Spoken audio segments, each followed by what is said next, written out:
I always watch these back, and I'm like, God, I should have put on my suit jacket, look more professional. But it's like after setting up all these lights, man, I'm hot. Yeah. I'm hot, and I'm drinking coffee. It's your podcast. You can wear what you want. Say it again. It's true. It's my podcast, and I can do what I want. Today in the studio, we have a special guest. She is a mother. She's a wife. She is a fitness enthusiast. She is a boxer. What else am I forgetting? I followed your journey through motherhood, through wifedom, and I saw a few posts that you made while you were training and boxing and in the ring, and I was like, I've got to get her story, because from your post it was like, I'm just a immigrant out here trying to make money to feed my kids, and I was like, I don't know no other woman on earth who would step into a boxing ring to feed their kid. The ultimate mama bear in the house. Yeah. Joelle Flores. Thank you. I'll add a real applause. Pretty No, much sums it up. pretty much Work. sums up who you are. That's it. Yeah. Working always. What do you do professionally? I'm a dental assistant. And how do you like that? I like it. Really? Yeah, surprisingly. Okay. I didn't think I was gonna. It So- wasn't on my radar. I just fell into it. Yeah? And I liked it. Yeah. Interesting. But I like the surgeries and all that. Not the cleanings. Okay. Cleanings All are right. boring. That's a good distinction, Yeah. because I'm thinking of Just cleaning your teeth. all the dental assistants I've met. They don't seem to really enjoy, and I'm just like, I have a decent mouth. I'm thinking. I mean, I haven't been like really. I haven't seen it from that perspective, except the reflection off of their glasses. But I can just like, are there like some gross mouths that you got to get into? I'm sure. Yeah, you know, yeah, of course. Man, I've seen some stuff, and but you're just you're doing God's work, I enjoy it. helping the world one smile at a time. Try. Surgeries though, I didn't know Yeah. dental assistants like did more than cleanings.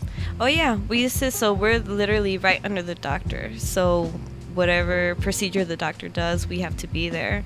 So we set everything up for him. We have to be 2 steps ahead of him. So when he's in the middle of something, I'm already handing off stuff, doing the next step for him. It's a lot. So like extractions You see blood? and all the time. Really? Implant surgeries. Oh yeah. Oh, Yeah. what all about the like time. what about like the nasty stuff like cysts and Oh abscess yeah, and- when they have to cut them and drain them, take it all out. Yeah, do you cringe, or is Nah, not at all? no. I'm a mom. Yeah, I know. Nothing You- can gross me out. You've been through childbirth. Yeah. Yeah. I witnessed all 4 of mine, but I'm still squeamish. Really? Yeah. I saw mine. They put the mirror in front of me, and I watched. I don't think my wife had that experience for any of them. No. No.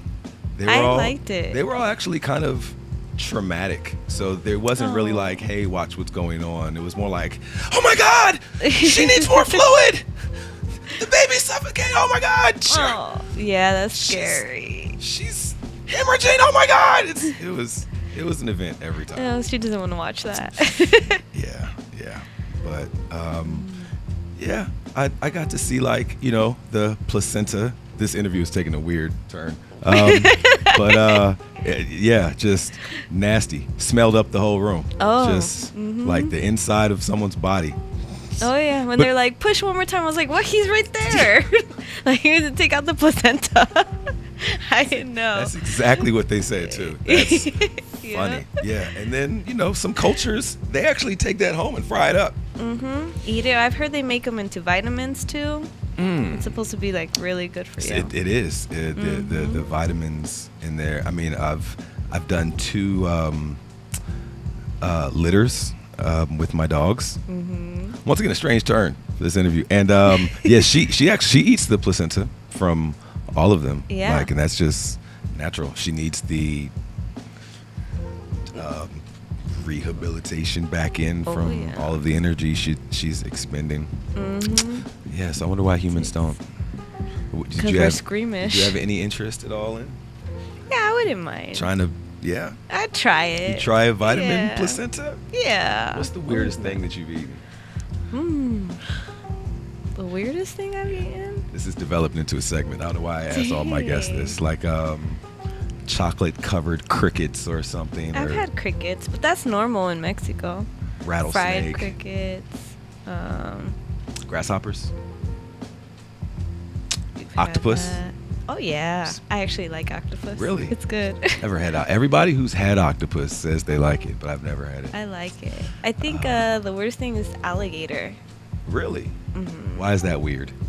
It just you never hear people say I had alligator. Would Not you unless like you're alligator from the bayou with this? or the Yeah, swamp. exactly. How was alligator? It was actually really good. Really? I imagine it's tough. Not. Well, obviously they take off the skin and whatnot. I'm but just it was imagining actually pretty like good. the meat. I feel like alligator meat would be like jerky or something. No, it wasn't. It's more like on the. I know everyone says tastes like chicken, but it didn't taste like chicken, but the texture somewhat.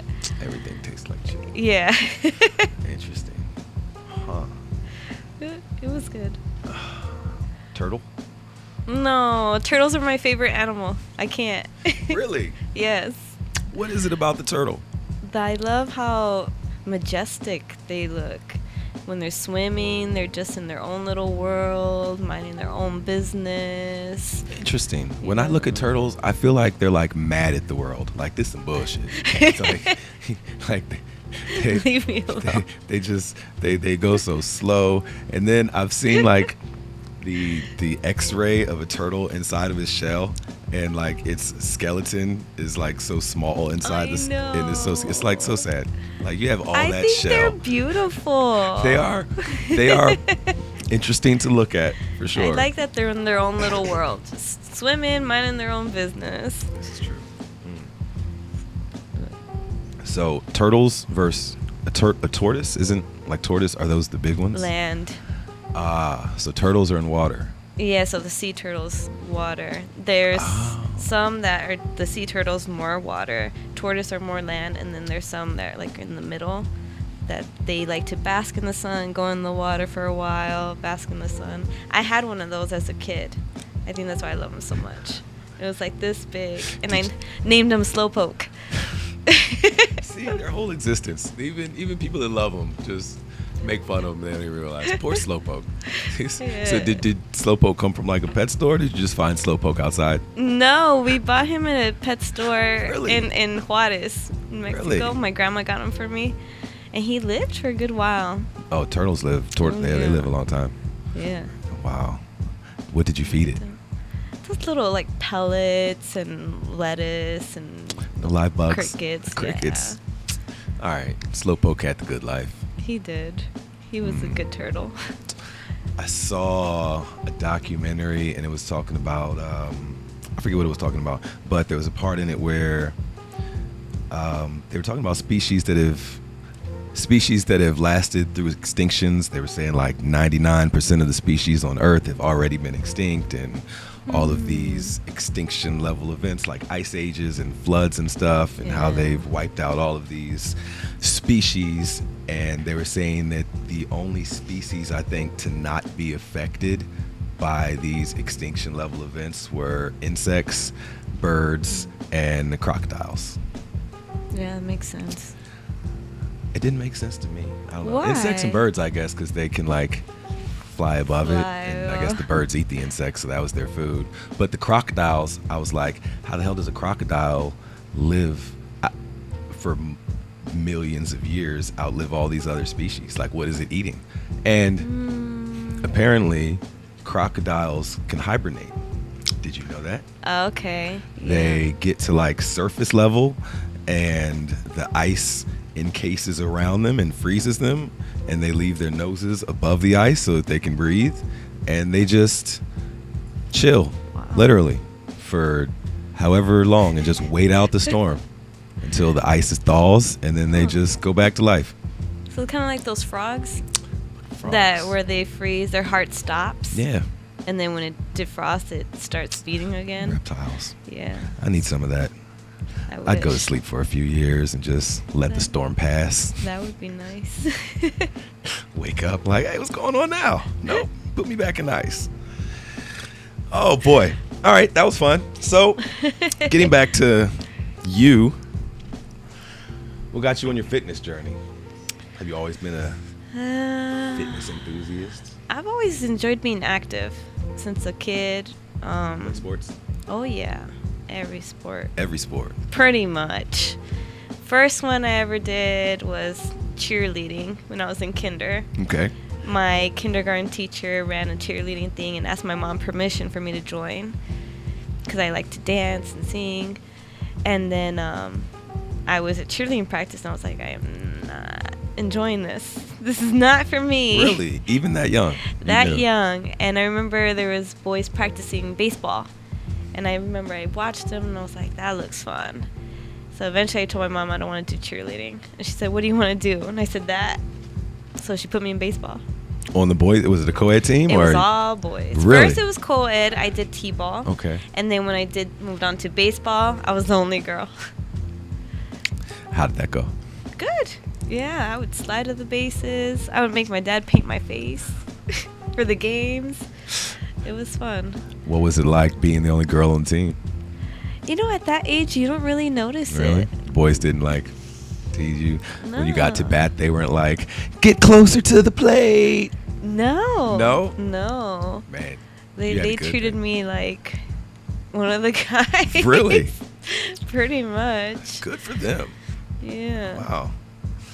Good for them. Okay, and then after baseball, what'd you do? After baseball, then I used to work out a lot with my grandfather. So that's kind of what started it from a young age. He was in the military. He was a paratrooper. Oh. So growing up with him, he'd wake up early in the morning. Let's do push-ups and let's do this. Let's go running. PT. He always made me do something. If I wanted to watch the Idiot Box TV, he would make me do an exercise on commercial breaks. So if you want to watch it, you're going to hold a plank. Or you're going to hold the squat. Yeah, wall sits. Like, Love it. That was my grandfather. I love it. So Discipline. Oh, yeah. And then middle school, I joined volleyball, which was my first love. And then I did basketball for a good while. Then I moved here. Yeah? Yeah. How old were you when you did that? I moved here when I was 16. Yeah. Here is in the U.S.? No, Virginia. Virginia. Okay. Yeah. You were born in Texas. Texas. Okay. Yep. I was born in Texas, in El Paso, which is on the border. Okay. So we would go to Juarez, which is the most dangerous part of Mexico, where the cartel is. We would go there like every weekend and just go eat, go buy candies, because growing up we were dirt poor, so we'd go buy candies from Juarez, come back over, and then I would take that candy to school and sell them to the kids. Look at you. Hustling early. Yep. That helped us pay for gas. Selling illegal imports that you smuggled across the border. Not giving Uncle Sam no cut. That's funny. Nope. That makes me think of, like, it wasn't but a couple months ago, or maybe it was during COVID or something, where people were going across the border in Canada and Mexico and getting like eggs and stuff because they couldn't find any here. They were triple the price in U.S. for eggs, and they would go across the border and get these eggs. But then, of course, the news put out like those Mexican eggs have salmonella, and those Mexican chickens have disease. Like, darn Mexican. it's not U.S. made egg. Yeah, it's okay. Yeah, that's funny. But, yeah. How'd you like basketball? I liked it. That was the last sport you played? That was the last one, yeah, before I moved here. Yeah. Because when I moved here, it's completely different. In Texas, the sports, the school pays for it. Mm-hmm. You know, it's free. You just show up. I think there, too, especially where I grew up, it's a lot of gangs. Like I said, the cartels right there. So they're trying to keep the kids off the street. So everything was free, after school programs, tutoring, like they catered to those kids to keep them safe. And then you come from a place like that and come to Northern Virginia, is like the opposite end of the spectrum. Interesting. It's a little bubble. It's beautiful, but it's a bubble, and you have to pay to do everything. And my mom didn't have that kind of money. She's a single mom. So I just stayed active on my own, would work out in the basement every morning. Keep the discipline. Until I found boxing. When did you find boxing? When I was 19. Really? Yeah. Okay. So you had a 3-year hiatus of just working out on your own. Running, doing whatever. Being fit. That reminds me, I want to get to the boxing, but I was talking to, I forgot who I was talking to. She was from a different country. I don't remember what country she was from or even who told me the story, but the story was she was involved in all types of things when she was a kid, learning instruments at a very young age, taking all types of languages, being in all types of sports and everything. And then her parents moved to America, the land of the free, home of the brave, and then got here and wasn't nothing free. And so she was like, in my country where we were poor, I was able to do all of these things. And then we get here and I wasn't able to take any more instruments. I wasn't able to play any more sports. And it's like so sad. Yeah, that's true. That's what it's like. It seems like I had more opportunities and did a lot more in a different sense in Texas than up here. Interesting. It was difficult. They don't even announce tryouts up here. You're right about that. Keep it within like their little. You are clique. absolutely. If you're not on the email list. Oh yeah, you don't hear about it. Because I remember asking around because I wanted to try out. Yeah. When are tryouts? Oh, they already happened. I'm like, oh. Yeah, even for my kids, because they're not into sports like I am, so I've got to like call the schools and ask other parents, like, hey, you know when tryouts are? And oh, they were last month. My kid didn't even tell me. There was no newsletter. I don't know. Email. It's odd. Yeah. At least for us. It is odd out here. It's interesting how it promotes one image, but then when you get into it, it's like, no, it's not really like that. Yeah. So you're 19. 19. What makes you say, like, when you were in the gym, you saw something? Was it like your baseball experience? There was some guys doing it, and you were like, I gotta try that, or? That's usually how it works. I see a guy doing it, and then I want to do it. But no, I always wanted to do a combat sport growing up. Watching movies. I love watching fighting movies. Action hero. Yes, and I always wanted to try, but again, we were poor, so we couldn't afford, taekwondo or whatever kids usually get put into. And when we moved here, I remember we were eating at IHOP, me and my mother, and they had the flyer, try a free class at LA Boxing. It's free. So I was like, let's go. Let's try it. You've been waiting for. Yeah, I was like, let's try it. It would be fun. And I've been itching to do some kind of sport. And she's like, all right. So we went, and I fell in love with it. How old is your mother? My mom, let's see, she's going to kill me. She's 50. 50. So what was it like for you growing up to a teenage mother? But your father was there also. No, it was rough. So my father wasn't present in my young, toddler years. Then my mother married my sister's father when I was about 4. And he's an amazing man. I love that man. That's my dad. And he was in the picture until I was about 9.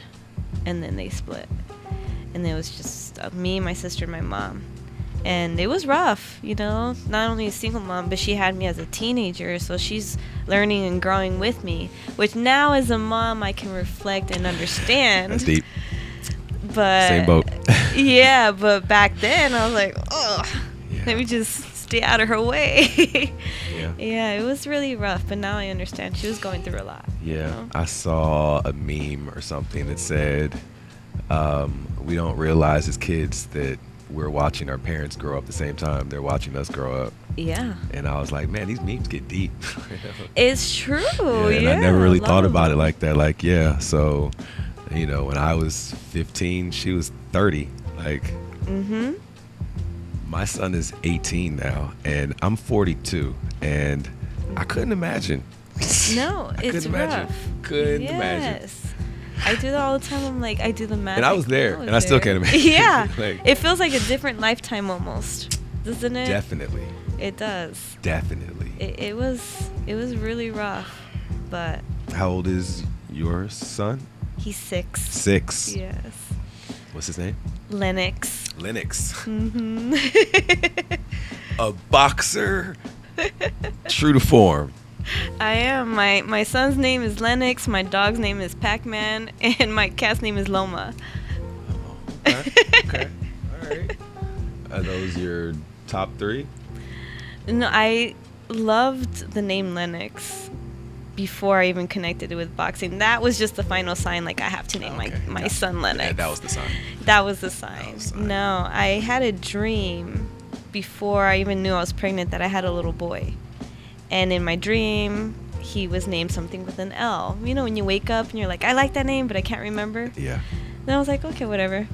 And then when I found out I was pregnant, I was like, oh, okay, I guess that was a sign.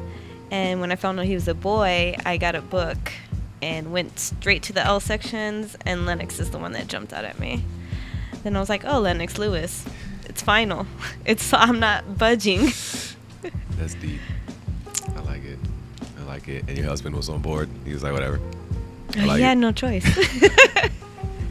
Great answer. No Great answer. Yeah. My wife liked me think that I named all of our children, but yeah, we, like you said, had no choice. Wow. Oh, yeah. Lennox the boxer. But I don't think I could watch him box, though. No? Mm-mm. No. Has he seen you? He has. Yeah? Yeah, he's been around it since day one. I was teaching boxing classes with pregnant. And when he was born, I would take him in his little stroller, park his little stroller, and he'd just sit there and watch me. And to this day, ask anyone that takes my classes, Lennox is there watching. So a boy named Lennox, born to a boxing mother who spends most of his time growing up in the gym. In the gym. You think the day's not going to come? I hope not. Where you're going to be outside those ropes, or maybe even in the corner. I don't know. I mean, it could be, but one never knows. One never knows. I mean, he's been to all my fights, well, and all my sparring. Every time I spar, I mean, he's there. But he's getting at the age now where, I put him in Taekwondo. And now when I'm done teaching, he asks me, Mom, can we box? Let's go over some combos, Mom. Yeah, let me do mitt work with me. So now he's starting to want to hit the bag. So I'm like, okay, if he wants to, cool, I support it. But if he really, really wants to, I'm not going to push it on him, though. I'm seeing a vision of like, before the main event, and the fighter gets to the ring and they do like his backstory, and they're like, Lennox's mom was a boxer in her own right. She raised him in the ring, and pretty much. So he's gonna go one or two ways. He's gonna fall into it, or he's gonna be like, nah, I grew up around it, I've had enough. And there goes the story of kids. Mm-hmm. Either they follow in your footsteps and want to be just like you, or they want to do the exact opposite of everything that you tried to instill in them. Yep. Those are one of the two options. Man, well, I wish you luck. You said he's 6? Mm-hmm. Man, well, 6. I'm sure you've heard the phrase, cherish the moments, because before you know it, that 6-year-old is going to have a woman in your basement while you're working overnight, and it's just going to be on your Ring camera going off. I'm sorry. I'm sorry. I didn't. Triggered. Triggered. Sorry. Traumatized. Let's not make this about me. Let's get back to... Now I'm nervous. So, yeah, you got plenty of time. You got plenty of time. And if I could say one thing that I've learned, beat him now. There's still a fear now. Because you're a boxer and he's going to be boxing. Don't wait till he's 16. Because you're like, what, 5'0"? I'm 4'11". I didn't even make the 5 foot mark. The thing is, when I said 5, I was trying to think of the lowest number. I was a 5. You're 5 -2. That's what you are. Okay. I am. All right, because I imagine that like by the time he's 8, you're probably going to be looking up to him, and he's going to be doing push-ups during commercial breaks. And if there's one word of advice I could give you, beat him now. I said it. Yeah, I said it. Beat his ass now, because you don't want to be 18 and then you can't talk because you trying to yell some sense into him because you decided, rather your wife decided the timeout would be the best. Where are we going with this? I needed to vent. Beat his ass now. Timeout shit don't work. It don't work. Follow me more for more parenting advice. No, for his actual relationship, I was 16. And we were together for 12 years. That's a long time. Very long time. That's an extremely long time. Long time. The whole growing up. And, you know, you either grow together or you grow apart. And unfortunately, that's what happened. We wanted different things. It just didn't click anymore.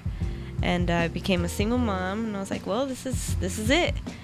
And then I met my husband when my son was 2.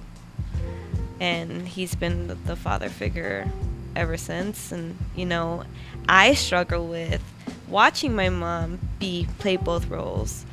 And me always doing everything for everyone, that I forget that I have that support, that I want to play both roles. And he has to sometimes tell me, like, hey, relax. Let me take care of this. Let me do the dad stuff. I want to be mom and dad because that's what I grew up seeing. So I can understand why sometimes you feel like, well, my mom did it, she can do it. That's how I see. If my mom did it, then I have to do that. Exactly. Yeah. You know? Yeah. But I realize how it's an unfair expectation. It's a lot. And at the same time, I don't want to feel like I married my mother. That's just kind of deep. No. Yeah. I don't want to feel like I am my mom, but, you know. Yeah, and let's see. My mother got married when I was 14, so I pretty much felt grown at that point. And, you know, she remained the disciplinary figure at that point. She didn't give the reins away. She smacked me with the reins. No. That's all. Same. My mother didn't remarry until recently. Yeah. It's okay. They're strong women. Aren't you all? If it wasn't for women, none of us would be here. It takes 2. It takes 2 to make a baby. Yeah. I don't know. Technology nowadays. Oh, that's true. Yeah. Well, we won't go there. That's true. But it is hard. I mean, men obviously have their obstacles in the world. Everybody does, for different reasons. That's why I never judge anybody. But it's hard for women as well, you know, especially nowadays. With the income, it's not like back then. Mom can stay home, take care of the kids, dad works. It's both parents have to work now. And unfortunately, not everybody, but a lot of people still expect women to fulfill the house duties while picking up the slack for the financial duties. Are you looking for your wife? I was wondering why you were looking at me like that when you were saying that. Man. It's true, though, unfortunately. It is true. It is you know, true. And it gets tiring, and people wonder why women get overstimulated. No, it is true. It is true. When my wife, she was a stay-at-home mom for like 10 years while she raised the kids, and I went to work. That's a hard job. Yeah, I'm sure it was a hard job. Yeah. Raising children, but in the moment, I can look back on it now and be like, wow, she worked her ass off. She potty trained 4 kids. She taught them all how to walk and talk. And like, I was watching this documentary, and it was about this kid who had mute parents, and because his parents didn't speak, there was nothing wrong with the kid, but because he didn't hear anybody speaking to him, the kid ended up with developed language problems, expressing himself later, and like he couldn't form the words right because he didn't hear it in whatever age you're supposed to be to, you know what I'm saying? Oh yeah. So I was, that made me laugh because like I can just imagine me trying to, if the roles were reversed and she was the breadwinner and I was, you know, we couldn't afford daycare. Obviously, it was like $1,000 per child per month, and we had 4 of them. Like, Yeah, no. that's obviously not an option. So one of us got to stay home. So if the roles were reversed and I was the one who stayed home, like I could just imagine how I would fuck those kids' lives up. Excuse me for that. But I mean, no holds barred. Like I don't know how to potty train children. Like, I mean, her tactic was a little interesting. My kids were just naked 24 hours a day. It was I tried that. Stop! Run there! I tried that and it didn't work. No? No, because he would hold it. So then I got scared, like, well, he's going to get some kind of infection. So as soon as I, put something on, then he would release. So what I did, you got to play to the personality. He's a very clean, like, he hates getting dirty. Dirt on his hands at the playground, Mom, clean. Yeah. I'm like, really?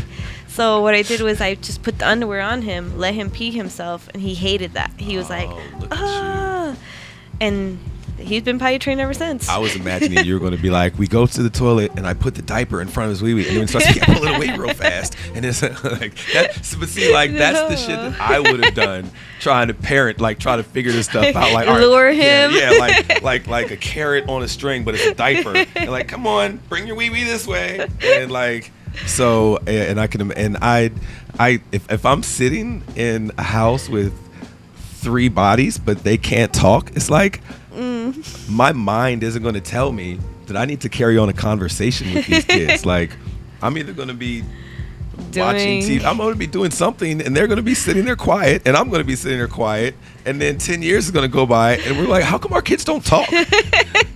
Because, I didn't know that I was supposed, like, so there are definitely things that a mother, I don't know whether it's instinctually or if this was something she was taught in school, like, but I can, like, during that 10 years of having to go to work and then come home to like the same people that are here when I left, and the dishes are dirty or there's dirty clothes on the floor. I'm like, what have you been doing all day? I go to work, I come home, and you're just sitting here with these kids playing with pots and pans, like. And now I can look back on it like, damn, I was probably terrible because she was doing things that I would have no idea how to do, and it's like, yeah. Yeah, it's hard. You learn as you go. Slowly but surely. Trial and error. So what was it like for you being a single mother for 2 years? Honestly, I mean, it's hard because you have no one to pick up it all falls on you. Do you want to briefly maybe talk about the breakup? You were there together for 12 years and then you have a baby.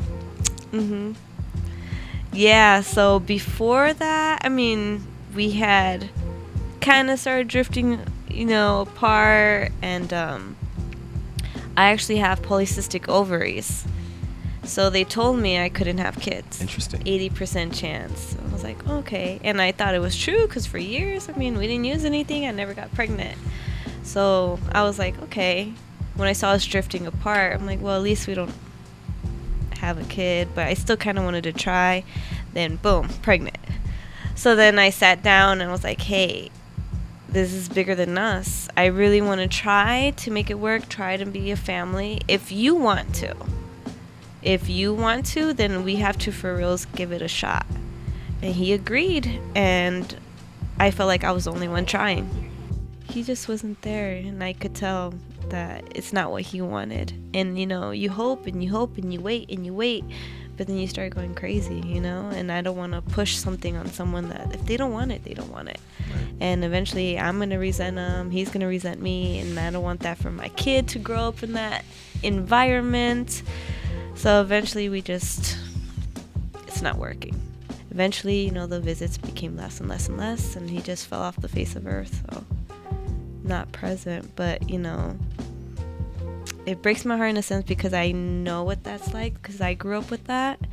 My father figure, I loved him to death, and he was a great person, the kindest person you'll ever meet. I literally have seen him take the clothes off his back to give to people that need it. Great man, but he had his issues. He was an alcoholic. He liked to use drugs. He would disappear weeks at a time, you know, and my mom tried to shield me from it, but you know what's going on. I hear her crying in the middle of the night when she'd think I was asleep, and that's hard, and I didn't want that for my son. And you know, my dad, eventually when they, you know, divorced, he would appear, you know, take us for a weekend, then he'd disappear. And so my dad wasn't really present. I never had that father figure in my life. But, you know, I don't see that for my son because I have my husband. My husband stepped in, and I'm thankful for that. And as far as his dad, I don't take anything from him. If one day he wants to reach out, I'm not going to stop him. My son will choose what kind of relationship he wants with his dad without me interfering. Did you read a book on motherhood or something? No. No. I just learned from life. Well, if this was from a being game that show, kid. if this was a game show, you're killing it. Like, I'm a very transparent person. Like I give you the good, bad, and the ugly. Like, I don't know, maybe that's my brand. I don't know, maybe that's just me. I've never lived the Instagram life. Like, I'm only gonna post when I'm here or when I'm smiling. Like, not at all. Like, and some people in my family, they'll call me immediately after a post, like, take that down. You don't want people to think this or see that, and I get it. And especially when other people are involved and it's not just me, and it's like, your wife has coworkers and friends and your son has schoolmates and blah, blah, blah. And it's like, I get that.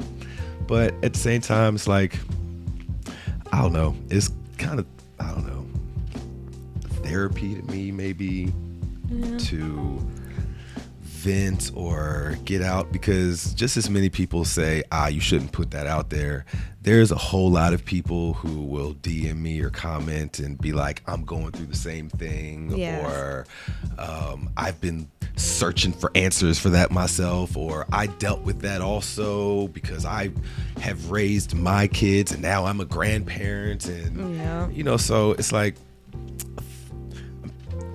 as a podcaster, journalist, influencer, whatever this thing is, telecommunication, like, as someone who speaks about their life, it's like, I like to divulge things, but I hate to make people who I love and who I care about feel like I'm throwing them under the bus or, you know, bad mouthing them, and that's never the case. Like, I wouldn't be who I am or where I am if it weren't for my upbringing, or, you know, the good and the bad. But I'm not really the shield that and hide that kind of person. I don't know. I like to share. Give me a typical day for you. Typical day. Yeah, it's taken literally like 3 months for you to be able to get in here. I know. So what, you know, you have a busy schedule. What is your I do. What is your routine? How do you balance let's see. During the week, my typical day is I wake up 4:30 in the morning. I go to the gym, try to be at the gym by no later than 5 a.m. I work out for an hour and a half, because if I don't get it in first thing in the morning, it's not going to happen. Discipline. So commercial breaks. Yeah, exactly. Thanks to my Ito. Yeah. That's my grandpa. But then I get home, take the dog out. I'll make breakfast, pack everyone's lunch. By everyone, I mean mine, my husband, and my son. And then I prep dinner. Then I will like clean. And then I try to get all the house stuff done before I go to work. Then I'll get ready for work, wake up my son, get him ready, drop him off to school. Then I'm at work by like 8:30. And I work until 3. I get out, pick up my son from school. Then I'll take him home. I'll take him to the park, some kind of activity outside, get him running around, give him his snack. Then I usually have to either go to the gym and teach classes, or I have personal training. I have clients I do PTs with. So I'll do that. Then we get home, give my son his dinner, give him his bath, help him with his homework, read his bedtime story, and off to bed. And that time is usually? He is usually knocked out by 9. What about you? Me by like 10:30. 10:30. Day starts at 4:30. Day ends at 10:30. All right, so you're still getting a good 6 hours of sleep in there. Oh yeah, I try my best. I'm like, oh, it's 10:30. Wow. Go to sleep. That's a schedule. And when the week ends. And the week ends. So like Friday I get off work early, but I normally go like grocery shopping, take my son to Taekwondo, and we have a son and mom date night that sometimes my mom will join us with my little brother. Love it. So Friday night's our day. And then Saturday I wake up at the latest like 6, go running, come home, make the dinner, the breakfast, and then I'm usually at the gym by 9 because I have personal training clients. I teach boxing classes, and I'm usually at Tidal Gym from 9 to like 2 in the afternoon. And then from there, my son has me for the rest of the weekend. I'm all his. Man, wow. Is there any time in there for anything else? Do you? So I consider the gym is like it's mommy's time. Okay, so that's your. That's my I'm trying thing. to figure out where's mommy's self time. Mommy's self time is in the gym. Okay, all right. Listen to my music, focus on my workout. 2 birds, 1 stone. Oh yeah. That's where I feel most myself, most at ease. I'm not thinking about bills. I'm not thinking about this needs to be done. I'm just focused at the task at hand, whether it be shadow boxing, hitting the bag, sparring, or weightlifting. Whatever I'm doing, I'm focused. I don't think about anything else. So that's mommy time. And I do like to go like into like the sauna sometimes, just kind of meditate before I head home. And sometimes when my son like knocks out, I'll either read or write. I like to write. So, for all the moms out there that are like, yeah, I just can't do that. That's just too much. I like, what was it? Was it your grandfather? Was it seeing your mother struggle? What is is it just something genetic that you can't explain? Where does the motivation come from to be that disciplined? I mean, not too many people are going to choose to wake up at 4:30 every morning to go hurt themselves. No. I saw a meme that said, working out is your body building up a resistance to you hurting yourself. Yeah, that sounds about Exactly. right. It sounds about right. That's exactly what we do. We build up a resistance to hurting ourselves. So not too many people are going to hear an alarm clock go off at 4:30 in the morning and say, let me go hurt myself. This is my me time. And then from there, after you've spent all that energy in the gym at 4:30, most people are like, all right, good. Now I get to go home and rest. Not you. You're like, I'm going to go home and I'm going to cook breakfast. I'm going to get my son up. I'm going to get ready for work. I'm going to meal prep. I'm going to do like 5-hour energy, just something in the blood. What is it that someone else who wishes they had all that, where can they go to find that? Where'd you get it from? Inside. I get it from inside. It's that want that I've had since a kid. You know, I grew up rough. I've seen a lot of things that kids shouldn't see, deal with, and it's made me who I am. Yeah, tough, but determined. Determined to be better, determined to provide more. I don't want my son going through what I went through. Just fueled off of pure desire. Desire, that's it. To become like, I know I can be more than what people expected of me. You know, I'm a Mexican girl. I didn't learn English until like elementary school. You know, they didn't have high hopes for me, and that is what fuels me. Like, Prove those haters wrong. Yeah, I remember I went home crying one day to my grandfather because they were making fun of me because I didn't speak English. So kids asked me to play, and I don't know what they're saying, so I just stare at them like, and they'd be like, "Oh, she's an idiot," right? Meanwhile, those kids who are making fun of you are not bilingual. No. So. Yeah. So then You're literally went making fun of you for their ignorance. Exactly. And I went home crying to my grandfather, and he asked me why I was crying, and I told him, and he's like, "Don't worry, you know, don't focus on what other people say about you. You know who you are." He's like, "If you want to learn English, I'll teach you English." He was a teacher. And so I said, "Okay, I want to learn English. I want to learn how to speak it better than them." And he started putting Post-its on everything. Yep. And that's how I learned. So I've always had that, okay, I'm going to prove you wrong, or I want better. How long did you train before you decided to like go pro? Pro? Have your first amateur? Let's see. So I started when I was 19. Then, you know, I did amateur, and I was in and out. I had obviously when I was pregnant, I couldn't. Then when my son turned 1, I turned pro. So it took about 9 years. Wow. Yeah, 9 years where I decided to take that step.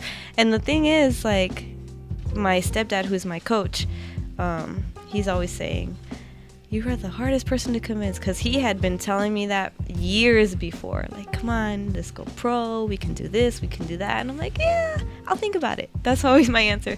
I'll think about it. And eventually, yeah, when my son turned 1, I was like, let's do it.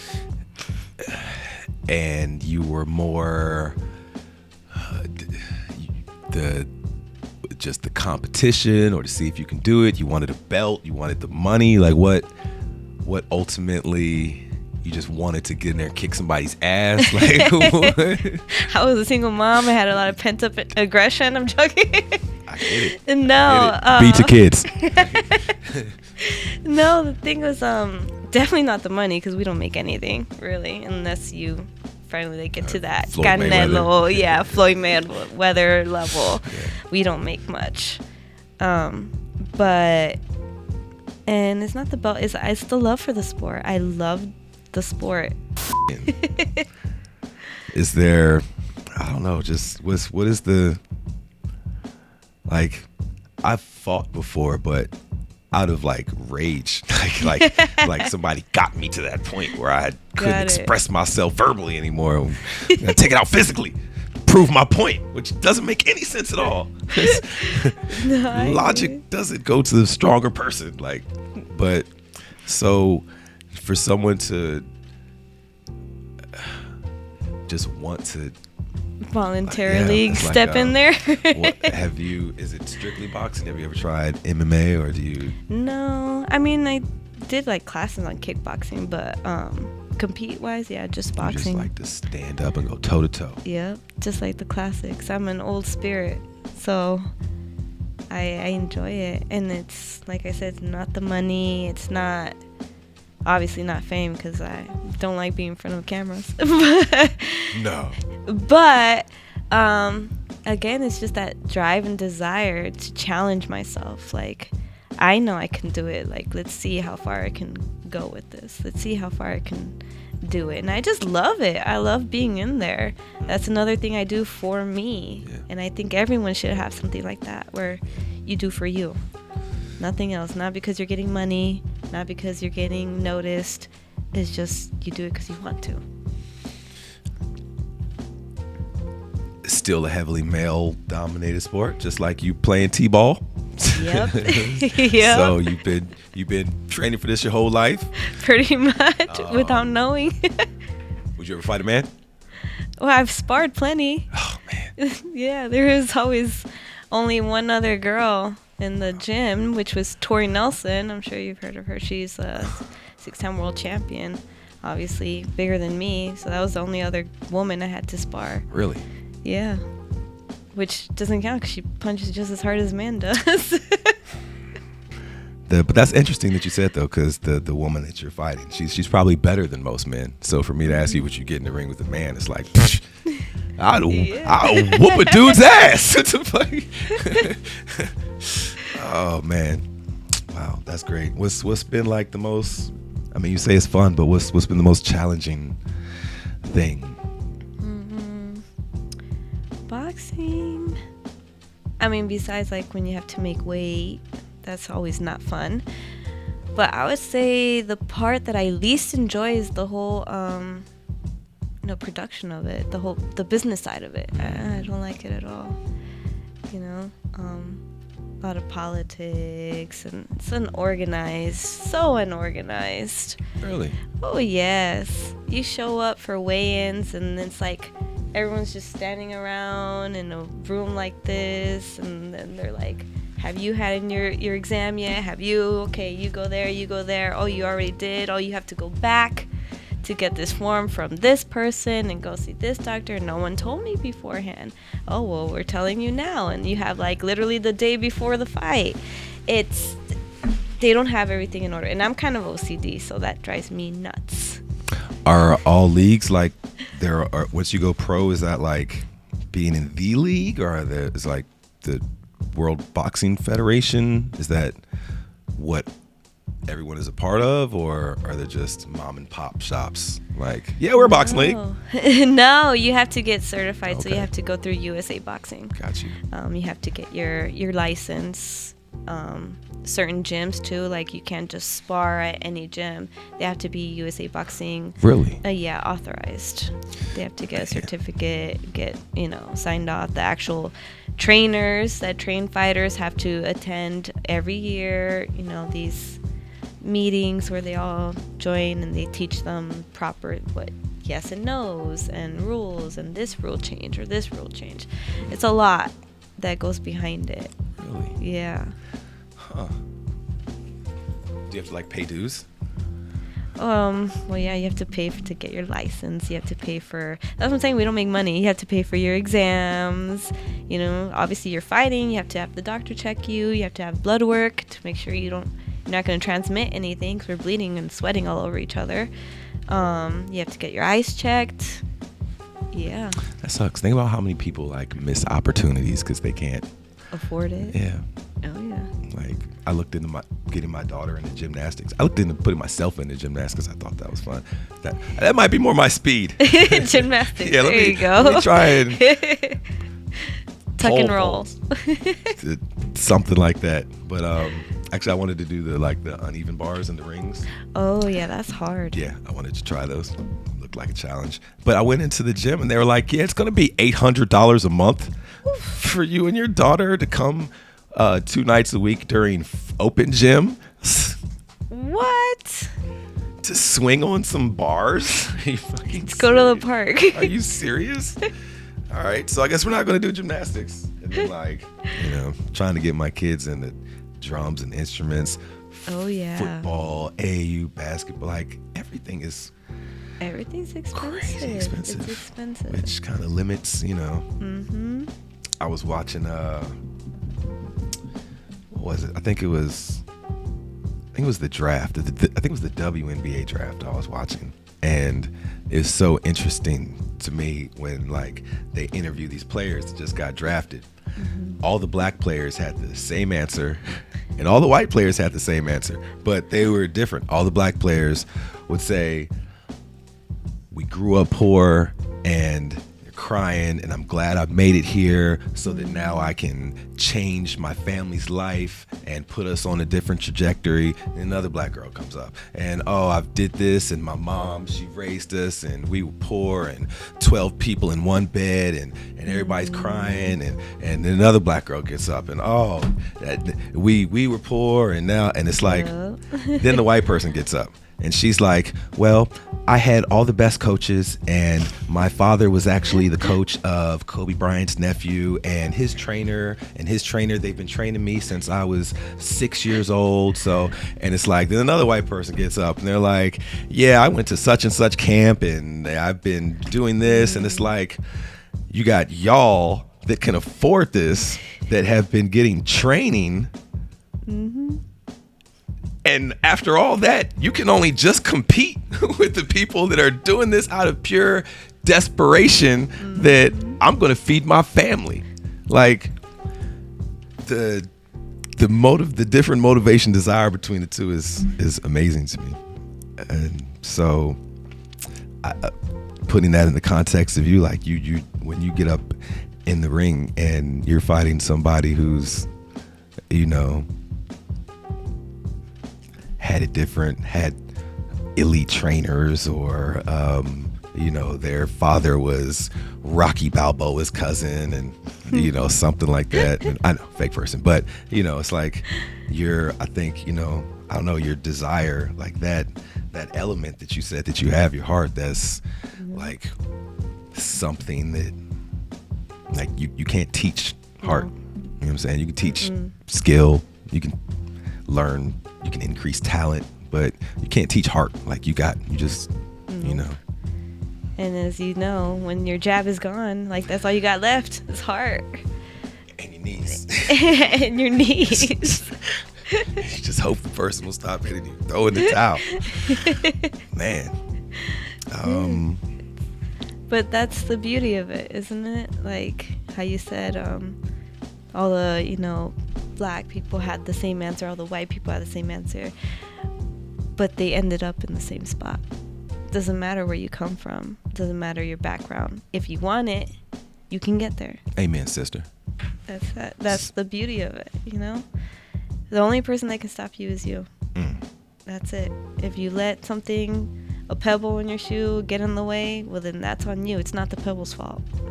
I want to wrap it right there. That was a great wrap point. I don't even want to follow that up with any more conversational banter. Like, that was. Thank you so much, Joelle, for being on the show today. Thank you for sharing your story. I wish you much success, life, and love, in marriage, in mommyhood. Beat your kids now. And thank you for coming in. Thanks for having me. Thanks for making this fun.